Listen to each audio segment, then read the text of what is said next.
Hello guys, welcome to our YouTube channel Storm की तरफ से दिल से नमस्ते गाइस। आज के वीडियो में हम बात करने वाले हैं एकेएम और M416 के बारे में, इनकी power, recoil, firing speed, stability और रिलोडिंग टाइम। साथ में मैं ये भी बताऊंगा M416 के साथ कौन सी ग्रिप ज़्यादा बेटर काम करती है, और अगर आप M416 या एकेएम यूज करते हैं तो एज ए असॉल्टर और स्नाइपर कौन सी गन कॉम्बिनेशन आपके लिए बेस्ट होगी। तो आज का वीडियो अब शुरू करते हैं। नाउ गाइज, अब हम M416 और AKM को पॉइंट्स देंगे उनकी कंपेयरिंग क्राइटेरियाज पे। तो AKM का पावर 48 है और M416 का पावर 41 है। तो AKM क्लोज रेंज में बहुत डेडली डैमेज देती है। और रिक्वाइल की बात कर ले तो आप देख सकते हैं AKM का रिक्वाइल हाई रहता है, लेकिन लो रेंज में इसकी रिक्वाइल बहुत कम रहती है और ये बहुत ज़्यादा डैमेज कर सकती है अपोनेंट को। और M416 की रिक्वाइल आप जानते हैं मीडियम रेंज और शॉर्ट रेंज में बहुत कम रहती है, आप उसको इजीली कंट्रोल कर सकते हैं।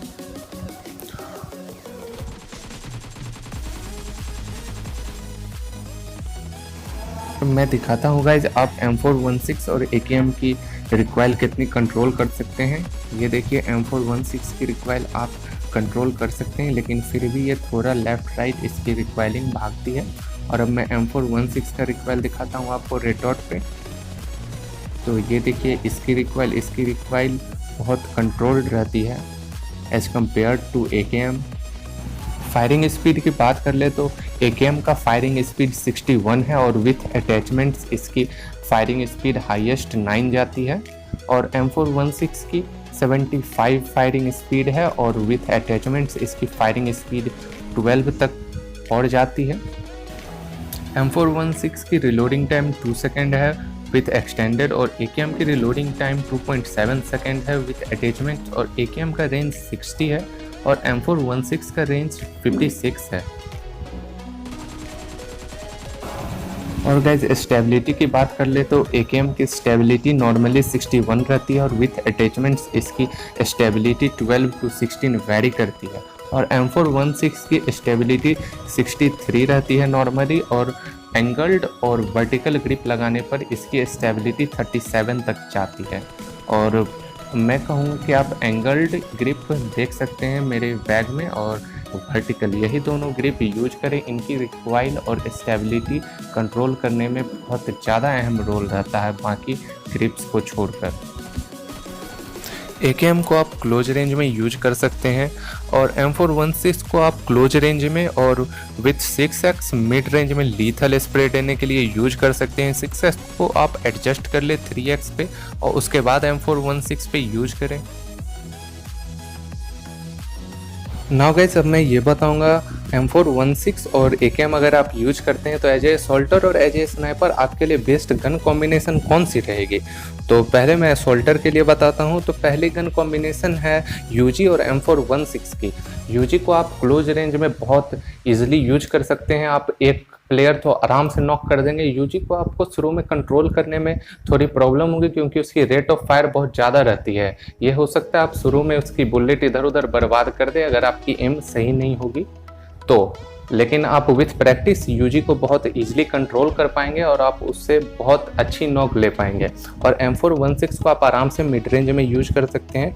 और सेकंड गन कॉम्बिनेशन है फॉर असॉल्टर AKM और M416 की, जिस पे आज का ये वीडियो बना हुआ है। और थर्ड गन कॉम्बिनेशन है AKM और DP की। अगर आप 7 पॉइंट की बुलेट पे ही यूज कर रहे हैं तो आप आराम से AKM और DP यूज कर सकते हैं। AKM को आप क्लोज रेंज में यूज करिए और आप DP को मिड रेंज में, और मिड रेंज से थोड़ी ज़्यादा दूर आप 6x लगाकर विथ प्रोन आप आराम से यूज कर सकते हैं। उससे रिक्वाइल कम हो जाती है DP के, अगर आप प्रोन होकर यूज करेंगे तो।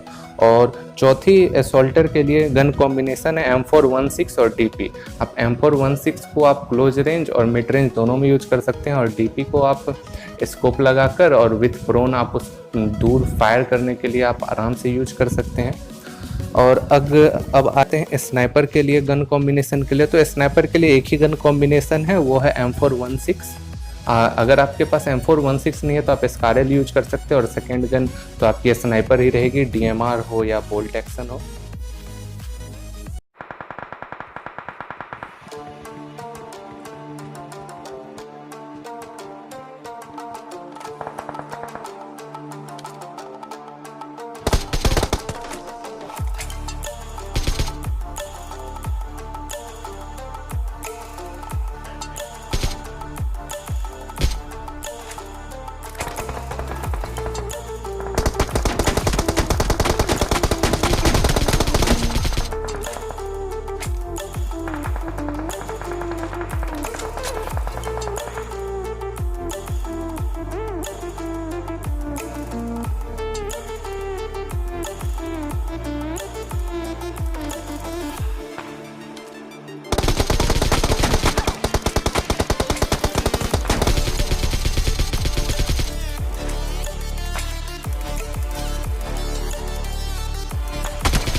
बिल्कुल।